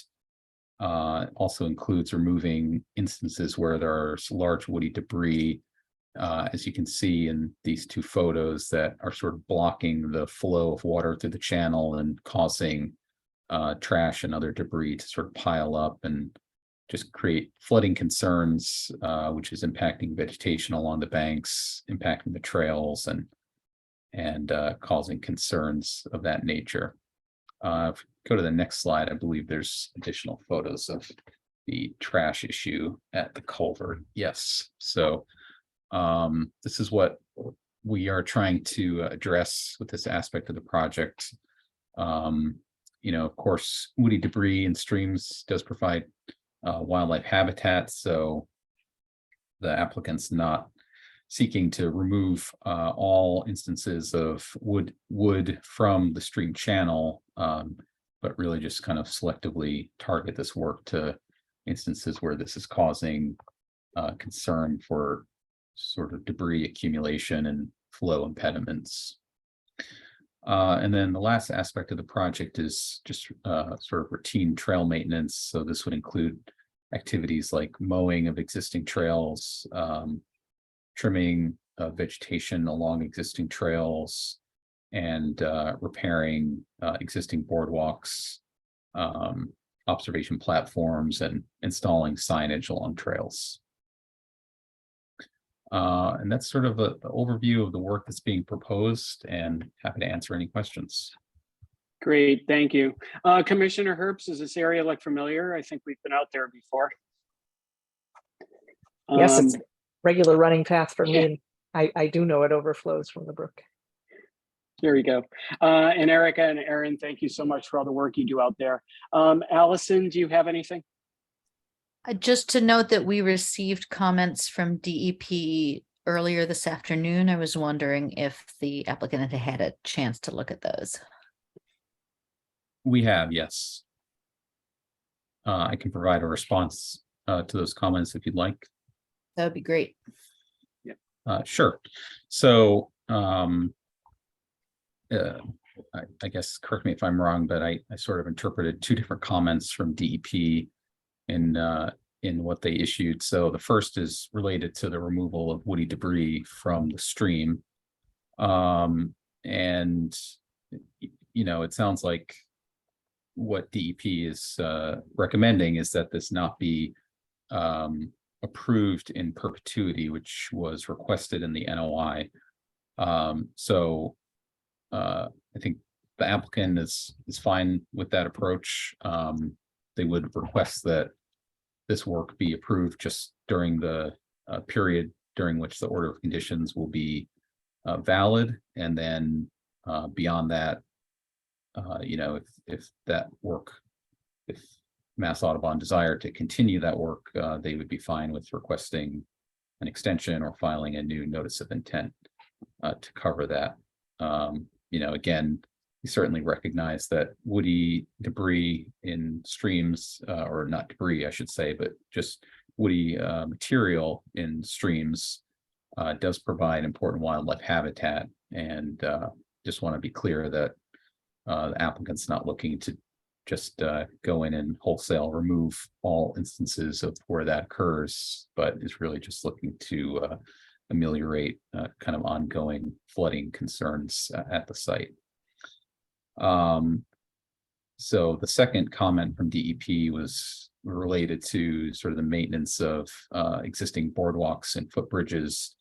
And their comment was any perpetual maintenance should be limited to work above the ground surface, e.g. decking and handrails, and that work that impacts resource areas must be permitted. So I think the intent of this is that is just to repair instances where perhaps handrail or guardrail or some sort of associated feature of one of these structures needs to be repaired or replaced, but we're not seeking approval at this time of sort of wholesale changing the footprint or excavation or anything that would entail basically digging into the ground related to these existing structures, just kind of you know, replacing a rotten board or broken handrail, things of that nature. Thank you. That was all Thank from you. me. Good. Thank you, Allison.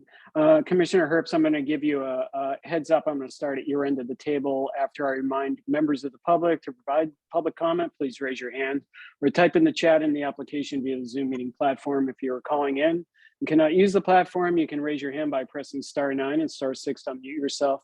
Send your questions to staff via email at cc@boston.gov or via Twitter by tagging the Twitter handle @BostonEnviro and using the hashtag #ConcomHearing. Commissioner Herbst?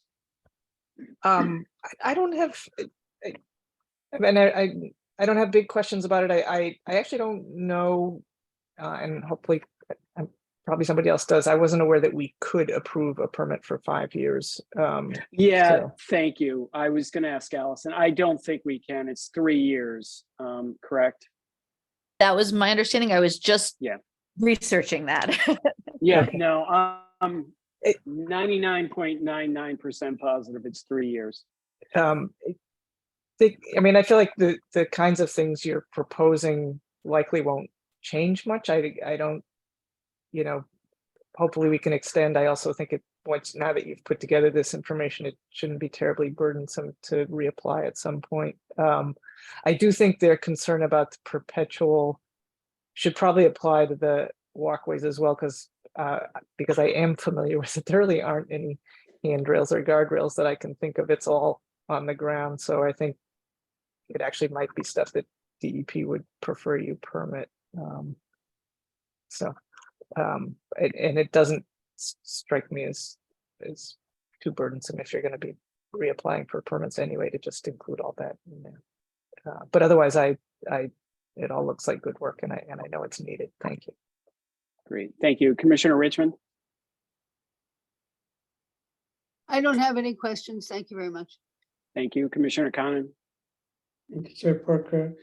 In terms of the long-term nature of the care of the invasives or keeping the invasives off, how does that work? If it's like Japanese knotweed or something, are you talking about repeatedly going back there and cutting it down or digging it up, or what does that mean long-term? Yeah.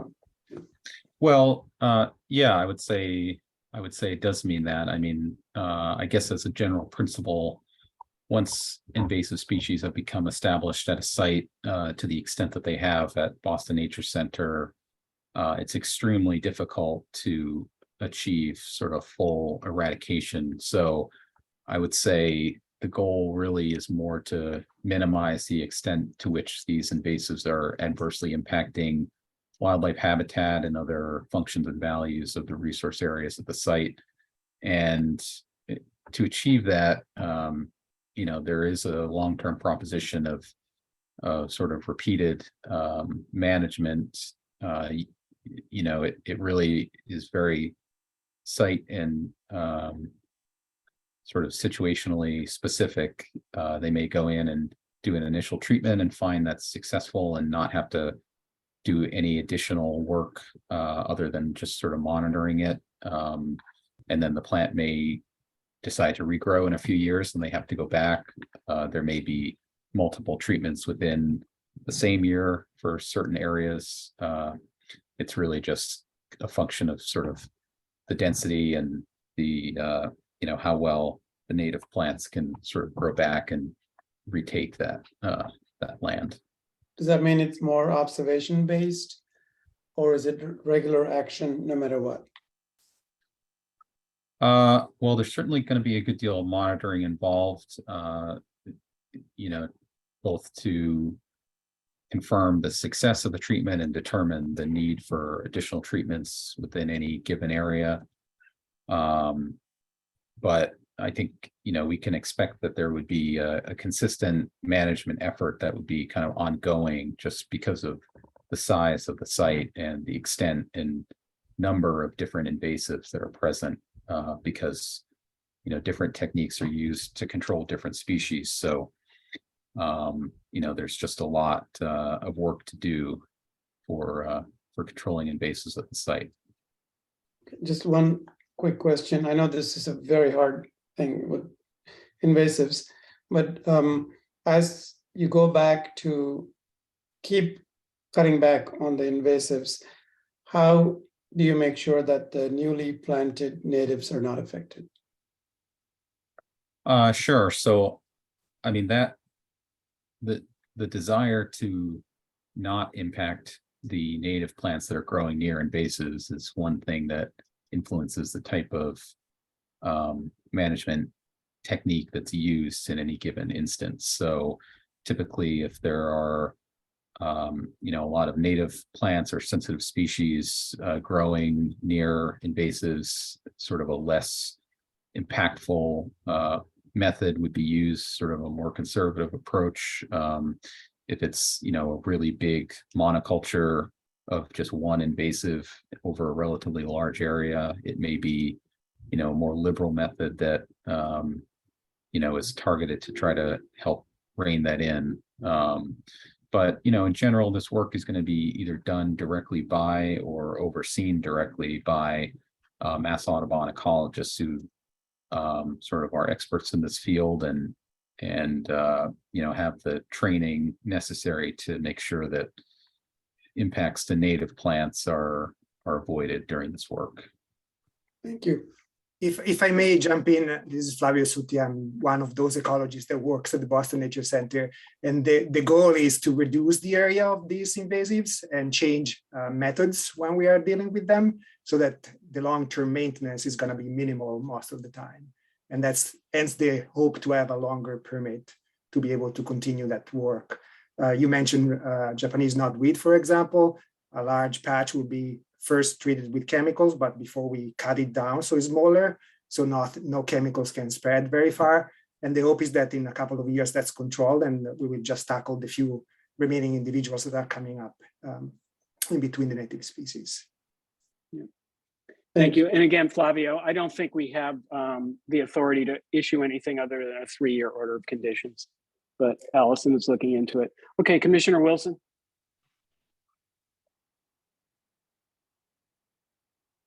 Oh, sorry, no further questions. Okay, thank you. Commissioner Guerin. I have no questions. Thank you. Thank you. Allison, anybody from the public? No one from the public, and yes, 3-year conditions. Yeah, okay, great. With that, I'd entertain a motion to close the hearing. So moved. Thank you. We have a second. Second, Thank you. Commissioner Guerin, Aye. Commissioner Wilson, Aye. Commissioner Conan, Aye. Commissioner Richmond, Aye. Commissioner Herbst, Aye. and I vote aye. Okay, thank you very much. Thank you very much. You're welcome. There have been a number of continuances. Continued to the February 15th, 2023 hearing is notice of intent for DEP file number 0061772 in Boston, file number 2021-010. Notice of intent for DEP file number 0061891 in Boston, file number 2022-046. Notice of intent for DEP file number 0061704 in Boston, file number 2020-007. Notice of intent for DEP file number 0061820 in Boston, file number 2021-045. Also continued have been a request for determination of applicability regarding a property located at 2 Starling, 34 and 36 Willette Street in West Roxbury. Also notice of intent for DEP file number 0061913 in Boston, file number 2022-058. Let's hope they don't all appear at one hearing, or else we will have a 6-hour meeting. Commission will now begin its regular meeting. First item on the agenda has been continued. It's a request for a certificate of compliance for DEP file number 0061613. Next item on the agenda are administrative updates. No administrative updates at this time. Okay, thank you. Next item on the agenda would be the acceptance of the order of conditions for notice of intent for DEP file number 0061910 and Boston file number 2023-01. Do I have a motion to accept that order of conditions? Move, I so move. Thank you. Do we have a second? Second. Thank you. Commissioner Guerin, Aye. Commissioner Wilson, Aye. Commissioner Conan, Aye. Commissioner Richmond, Aye. Commissioner Herbst, Aye. and I vote aye. Okay, next. Whoa. Do I have? So what's Chair, going on with my presentation? Sorry. Yeah. that's thank okay. you. I was gonna say the next item on the agenda has requested is DEP file number 061903. They requested a continuance earlier this evening to continue to continuance. discuss conditions. Okay. Okay, interesting. Okay. Okay, last item under, do we have to vote on that? I don't think we have to vote on that, do we? I don't This think, isn't our regular hearing, so. yeah, I don't think we need to. Yeah, Just we're just that not was voting on it discussed. tonight. Yep. Understood. Okay.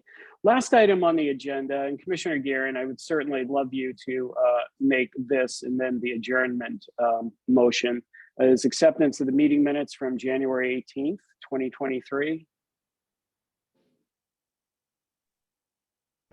Commissioner Guerin, this is your chance. I have no comment, and I move that we accept the meeting minutes. Great, thank you. Do we have a second? Second. Okay, Commissioner Guerin, Aye. Commissioner Wilson,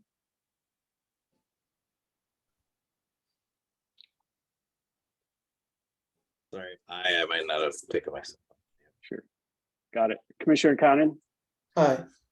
Commissioner Richmond, Aye. Commissioner Herbst, Aye. and I vote aye, so that carries 6-0.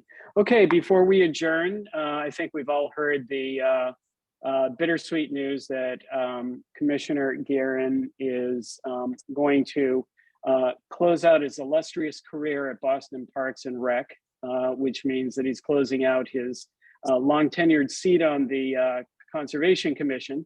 A big loss for the city, a big loss for us. Commissioner Guerin, it's been an absolute pleasure working with you. Your thoughtfulness and your analysis has greatly improved our proceedings. Would you like to make a few words or say a few words? Sure. Yeah, I mean, it's been a privilege and honor to work with, my fellow commissioners and the staff members of the commission. They've all been, very talented, intelligent, very expert, and very passionate and dedicated to this protection of, some of the most sensitive resources we have here in the city, and resources that are under incredible pressures. And so, I really appreciate it, working with you folks and being a part of this. And I have, new challenges ahead, with retirement. And so I, wish you all, best of luck in continuing this, and carrying out what, the public has repeatedly desired, that, we protect our natural environment here. So anyway, thank you very much for the opportunity to serve here. I appreciate it. Fantastic, thank you. And I see Erica from Mass Audubon is offering her congratulations. She stuck around to the bitter end. Commissioner Garrett, are you going to be spending some time out in Hanson, I believe it is? No, it's Hancock. It's a town between Pittsfield and the New York State border. So I'm going to be I'm literally a 5-minute walk from the New York State border. So fantastic. There must be some wetlands out there. Oh yeah, perennial intermittent streams, wetlands, and forests. So I'm going to be doing a lot of forest management, and of course, doing what I can with the knotweed. Yeah, and I have a funny feeling you might volunteer for your local conservation commission. They'd be very lucky to have you. Any other commissioners have any comments? I'm sure you all do. Well, I just, it's hard to even know what to say, although I'm really going to miss your presence here and everything you've brought, including just your good spirit and humor, in addition to all your expertise. It won't be the same without you. Yeah. Commissioner Richmond? Yeah, I would just say exactly the same thing. Just listening to your expertise, your thoughtfulness, and the way in which you, get the information that's needed has really been an object lesson about how to do it right. So thank you. And Commissioner Guerin, Commissioner Richmond was crying before you got on the call this evening, just in full disclosure. Commissioner Right. Conan? Yeah, Commissioner Thank you, Chair Conan? Parker. Although in my short time here, I have learned a lot, not just about looking at the projects in a balanced manner, but also in your thoroughness, in looking at the documents and reviewing them page by page for which abutters have been contacted and what pieces of the form should be there and aren't there. So I really learned a lot from that and really appreciate that. And I'm really glad, even though it seems like you're almost trying to leave Massachusetts, but you aren't.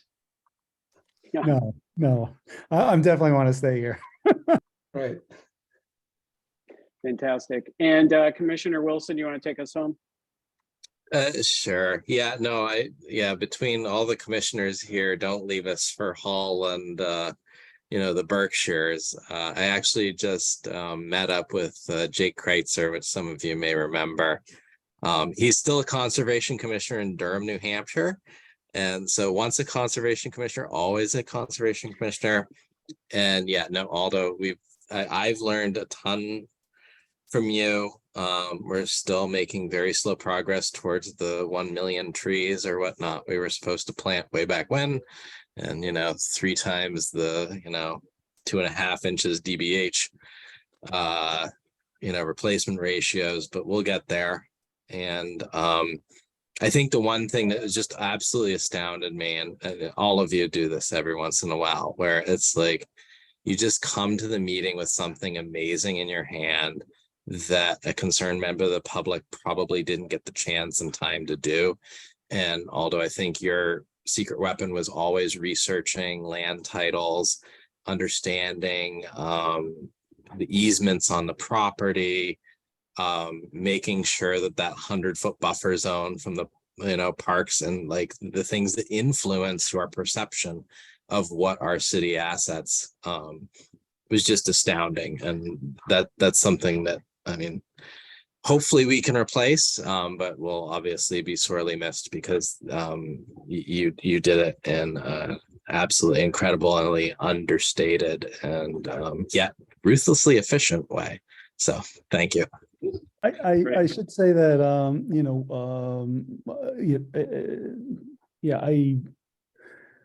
the next hearing, there won't be any park department representative, but as of the March 1st hearing, my replacement will be serving, and his name is Nick Long. And he's a foreman for the Urban Wilds program. So he's very hardworking young man, and very he's got great expertise, technical expertise in this area. So I'll try to get him to pick up on some of the work, and also have other folks work with them on issues like looking at the questions that you were just bringing up, Mike, as well. So hopefully, as I've been saying to people, he'll be a great upgrade for sure. So, but Great. anyway, Well, I'm not so sure I think- about an upgrade, but Erica just provided positive third-party verification as to Nick. So, yeah. He's So- worked with a lot of our partners. So, yeah, he'll know the landscape there. So, thank you. Fantastic. Okay, do you want to make the motion to adjourn? I so move. Okay, again, thank you so much. Acclamation adjourn. If we don't second, can he not leave? What's- Yeah, right. Yeah, exactly. We've tried this before, right? We Yeah, might try and- his patience on that. Okay. And- Good and night, good everyone. luck, Aldo, Aldo, keep in really. touch, please. Yeah, enjoy. Bye-bye. Thank you so much, Aldo. Good night. Everyone. Thank you. Bye.